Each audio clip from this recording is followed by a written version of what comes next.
प्रणाम साथियों। मैं आपका साथी नीरज सिंह। साथियों, तथाकथित राम के हनुमान की न सिर्फ उनकी पार्टी को बल्कि उनकी सदस्यता को भी समाप्त करने की कोशिश खुद राम के पक्ष वाले, तथाकथित राम के पक्ष वाले कर रहे हैं। अभी मैं कल ही वीडियो बनाया था जिसमें यह बताया था कि किस तरह से उनकी चिराग पासवान की पार्टी को, उनके 5 सांसदों में से 3 सांसदों को तोड़ने का प्रयास अमित शाह द्वारा उनके चाचा श्री पशुपति पारस के माध्यम से किया जा रहा है। अभी कुछ दिन पहले तो प्रदेश भारतीय जनता पार्टी के अध्यक्ष जायसवाल साहब पशुपति पारस जी से मिले। उसके बाद पशुपति पारस जी की मुलाकात केंद्रीय गृह मंत्री और तथाकथित भाजपा के चाणक्य अमित शाह से हुई और उसके बाद से ये अटकलें लगाई जा रही थी कि उनके 5 में से 3 सांसद वीणा देवी, सांभवी चौधरी और खगड़िया वाले वर्मा जी, वो 3 लोग अलग हो जाएंगे और चिराग पासवान और उनके बहनोई एक साथ रह जाएंगे, अरुण भारती। लेकिन आज तो दैनिक भास्कर में एक खबर छपी। उस खबर के मुताबिक तो भारतीय जनता पार्टी के एक कार्यकर्ता, एक सदस्य Rakesh Singh Patna high court, supreme court और चुनाव आयोग को उनकी सदस्यता समाप्त करने का आवेदन लगाया है। उन्होंने 3 आरोप लगाए हैं। पहला ये कि उन्होंने अपने पैतृक संपत्ति जो खगड़िया जिला के शहरबन्नी में है, वहाँ 80 एकड़, 1-2 एकड़ नहीं, 80 एकड़ जमीन है पैतृक, जिसका भी बंटवारा नहीं हुआ है। अगर बंटवारा होता है तो उसमें से करीब 25 से 30 एकड़ ज़मीन चिराग पासवान को मिलेंगे। ऐसा आरोप राकेश सिंह लगाए हैं, जो अपने आप को भारतीय जनता पार्टी के सदस्य बताते हैं। दूसरा ये कि एक बलात्कार के मामले में भी साक्ष्य मिटाने के आरोप उन पे लगे, साक्ष्य से छेड़छाड़ करने का, और दिल्ली स्थित राउज एवेन्यू कोर्ट में उसका मुकदमा चल रहा है। और उस मुकदमे में फर्स्ट पार्टी तो उनके चचेरे भाई प्रिंस पासवान है और दूसरे पार्टी के रूप में चिराग पासवान है, जिनका तथ्य उन्होंने अपने चुनावी हलफनामे में छिपाया। ऐसा आरोप राकेश सिंह, भारतीय जनता पार्टी के कार्यकर्ता बता रहे हैं अपने आप को। और तीसरा जो आरोप है उनका कि वो अपने आप को बीटेक पास बताते हैं, इंजीनियर बताते हैं, और झांसी विश्वविद्यालय से संबद्ध किसी इंजीनियरिंग कॉलेज से, उन्होंने किसी इंस्टीट्यूट से अपने आप को बीटेक बताते हैं। जबकि राकेश सिंह का आरोप है कि कभी वहाँ के लोगों ने चिराग पासवान को देखा नहीं और वो डिग्री भी उनकी फर्जी है। तो ये 3 आरोप राकेश सिंह लगाए हैं और इन आरोपों के वजह से, माध्यम से वो चाहते हैं कि उनकी सदस्यता समाप्त हो जाए। साथियों, ये भारतीय जनता पार्टी का ऐसा चरित्र ही है कि वो अपनी ओर उठने वाले हर उस आवाज को दबाना चाहते हैं जो दलितों के पक्ष में हो, जो पिछड़ों के पक्ष में हो। चिराग पासवान तो अभी हनुमान बने फिर रहे थे और नरेंद्र मोदी उनको अपने साथ रख रहे थे तब तक जब तक कि वो मनुवाद के पोषक थे। मैं ये नहीं कहता कि मनुवाद से चिराग पासवान का भी मोह भंग हुआ या नहीं, लेकिन वो चाहते हैं कि जातिगत जनगणना हो पूरे देश भर में। वो चाहते हैं कि अगर कोलेटरल एंट्री का जो वैकेंसी 45 सीट का निकला था, उसमें आरक्षण की मांग कर रहे थे, वो अल्पसंख्यकों के फेवर में भी आवाज़ उठा रहे थे। और जिस तरह से वक्फ बोर्ड भूमि का जो मामला आया, उनमें कानूनी सुधार का जो मामला आया संसद में, उसके खिलाफ उन्होंने आवाज़ उठाई। तो ये इससे ही भारतीय जनता पार्टी का जो सुप्रीम लीडरशिप है उसे नागवार गुजरा। यानी कि जब कोई दलितों के अधिकार की बात उठाने लगे, जो पिछड़ों के और आदिवासियों के अधिकार की बात उठाने लगे, जो अल्पसंख्यकों के अधिकार की बात उठाने लगे, ये चीज़ें भारतीय जनता पार्टी को बर्दाश्त आई। चलो, अल्पसंख्यक का तो घोर विरोधी है, भाजपा तो थोड़ी देर के लिए मान सकते हैं कि अल्पसंख्यकों के प्रति उठाई गई आवाज़ उसे हजम नहीं होगा, लेकिन क्या दलितों के प्रति जो आवाज़ उठाएगी, सुप्रीम कोर्ट में जो क्रीमी लेयर का मामला आया, वर्गीकरण का मामला आया, उसके खिलाफ यदि चिराग पासवान हुए तो ये भारतीय जनता पार्टी को बर्दाश्त नहीं हुआ, हजम नहीं हुआ।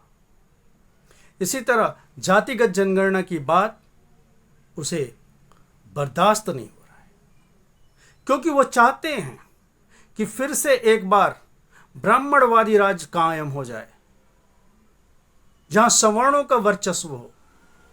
वो यही चाहते हैं, वो मनुवाद स्थापित करना चाहते हैं, मनुस्मृति लागू करना चाहते हैं, जिसमें ब्राह्मण, क्षत्रिय, वैश्य और शूद्रों सबकी स्थिति बताई गई कि तुम कहाँ हो, तुम कहाँ हो। ब्राह्मण सबसे ऊपर, शूद्र पांव के नीचे।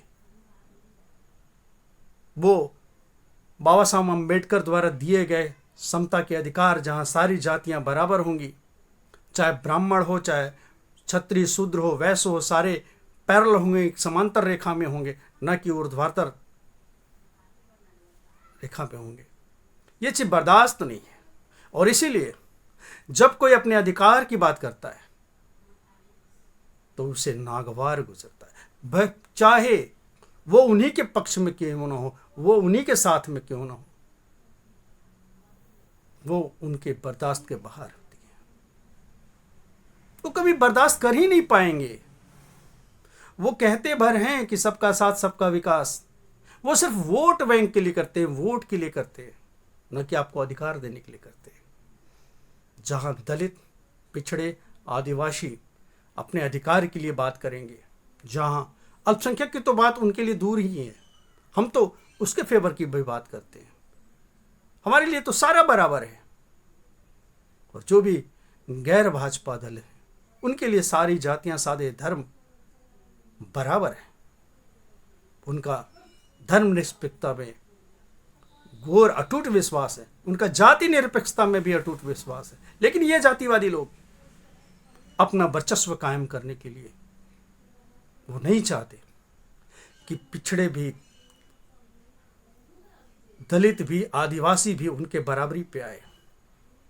बराबरी पे कैसे आएगा भाई, जब तक उन्हें जो सदियों से दबे कुचले हैं, जिनको अशिक्षित रखा गया साजिश के तहत, कुचक्रों के माध्यम से, वो भी पढ़ लिख के आगे बढ़ना चाहते हैं, तो वो शिक्षा व्यवस्था चौपट करना चाहते हैं। विश्वविद्यालयों में अच्छी पढ़ाई न हो, अच्छे स्तर की पढ़ाई न हो, विश्वविद्यालयों में वो भरे पड़े हैं। वो नहीं चाहते कि उच्च गुणवत्ता वाली शिक्षा हो, और इस तरह से वो चाहते हैं दलित, पिछड़े, आदिवासी और पिछड़े रहे, नीचे रहे, विकास न कर पाए, शिक्षित न हो पाए। और दूसरा, नौकरी का अवसर भी उन्हें नहीं देना चाहते। जो पिछड़ा हुआ है उन्हें संविधान ने अधिकार दिया बराबर पे आने का, बराबरी करने का, बढ़ने का, लेकिन वो नहीं चाहते। और सारी कुचक्रों के माध्यम से वो चाहते हैं कि वो नौकरी में बने रहे, वर्चस्वशाली जाति बने रहे। और भाजपा इसकी पोषक है, भाजपा इसकी हिमायती है। अगर वो हिमायती नहीं रहती तो चिराग पासवान के सिर्फ हल्के से आवाज उठाने भर से उनसे इतना बिफर न जाती कि न सिर्फ उनकी पार्टी तोड़ती बल्कि उनकी सदस्यता को भी समाप्त करने पे तुल गई है। दरअसल गलती चिराग पासवान से हुई। चिराग पासवान जिसे राम समझ बैठे और जिनका वो अपना हनुमान कह बैठे, साथियों वो राम नहीं, वो तो भस्मासुर हैं। वो हर उन चीज़ों को भस्म कर देना चाहते हैं जो उनसे सहमति न हो, जिनसे उनकी जातीय वर्चस्वता टूटे, जिससे समाज में सर्वधर्म संभाव आए, जिसमें समाज में समता आए। वो समतावादी नहीं है, वो विषमतावादी है। विषमता उनका मूल मंत्र है। टॉप पे कोई और रहेगा, उसके नीचे कोई और, उसके नीचे कोई और, उसके नीचे कोई और। इसलिए चिराग पासवान जी रामविलास पासवान जी के स्मृति शेष रामविलास पासवान जी के समतामूलक समाज के लड़ाई के भागीदार बने, न कि विषमतावादी तथाकथित राम के आप हनुमान बने। और ये आपसे भूल हुई है, बहुत बड़ी भूल। लेकिन यदि वक्त रहते आप इसे सुधार लेते हैं, न सिर्फ जुबान से, न सिर्फ बोली से, बल्कि कर्म से भी, तो हो सकता है कि आज थोड़ा विपत्ति सहना पड़े। ये भस्मासुर आपको छोड़ेंगे नहीं। जैसा कि वो आपकी पार्टी भी तोड़ रहे हैं, आपकी सदस्यता को भी समाप्त करने का आवेदन लगा दिया है, तो एक जगह नहीं, 3 जगह, हाई कोर्ट, सुप्रीम कोर्ट और चुनाव आयोग में। तो हो सकता है कोई ना कोई, इन तीनों में से कोई ना कोई मोदी के प्रभाव में आके आपकी सदस्यता को भी समाप्त कर दे। लेकिन घबराने का नहीं है, आगे बढ़ें। समतामूलक समाज की रचना के लिए जो जो करना पड़े वो करे। थोड़ा अगर कुर्बानी देनी पड़े तो इससे घबराना नहीं चाहिए। बाद बाकी आपका जो पूरा समाज है, जो बहुजन समाज है, वो आपको आज से भी बड़ा, जो अभी वर्तमान में है, वह हो सकता है उससे भी बड़ा नेता आपको बना दे। लेकिन विचारों के साथ लड़ाई लड़के, अवसरवाद को गले लगा के नहीं। सत्ता की राजनीति होती है, लेकिन सत्ता की राजनीति के साथ साथ विचार की भी राजनीति होनी चाहिए। यदि आप विचार छोड़ेंगे तो सत्ता आप सुख हो सकता है थोड़े दिन के लिए मिले, लेकिन लंबे वक्त तक आपकी राजनीति टिकी हुई नहीं रह सकती है। तो चिराग पासवान जी यदि देर आते सही दुरुस्त होके आते हैं तो उनका हम सभी स्वागत करेंगे। धन्यवाद।